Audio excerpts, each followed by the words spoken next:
रोशनीला घेऊन नवीन आपण 3 महिने झाले. आज फौजी साहेब घरी आहेत आणि मशीन आपल्याला ऑइल टाकायचं आहे. ऑइल थोडं पिवळं पडलेलं आहे. मशीन उचलली फौजी साहेबांनी. हे ते एक मॅग्नेट असतं, त्या मॅग्नेटला उचलायचं आणि त्याच्या खाली नट आहे तो खोलून काढला त्याने. मग मी खालून बोटल लावली. बोटल लावून मी ऑइल भरलं, कारण पिवळं झालेलं आहे. थोडं पिवळं होऊन द्यायचं नाही. मॅक्झिमम 3 महिन्यात ऑइल चेंज करा. रोशनीला ऑइल 600 ग्रॅम लागतं. आणि तर बोटल झाल्यानंतर बघा खाली झाली टंकी, घाण आहे. स्वच्छ काढून घेतलं, बघू शकता किती घाण आहे.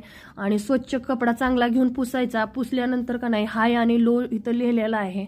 हायपर्यंत आपण ऑइल भरायचं आणि 4-5 तास पूर्ण मशीन चालवायची पहिली चांगली. ऑइल भरल्यानंतर चालवून परत 100 ग्रॅम ऍड करायचं. तर आम्ही इथं टंकी स्वच्छ पुसून काढली दोघांनी. पण नंतर का नाही जिथून आपण एक नट काढलेला ऑइल काढण्यासाठी तिथं नट लावला आणि त्याच्यावर मॅग्नेट ठेवला. ग्रॅमचं पाऊच घेतलं आणि मशीनीत मी टाकलं. त्यात थोडं कमी पडलं म्हणून बॉटल मधलं टाकलं. 5-6 तास मशीन चालवली का नाही पूर्ण मशीनीतनी ऑइल घुसडी टंकी खाली होते. परत हाय जिथं लिहिलंय तिथपर्यंत ऑइल टाकायचं. सो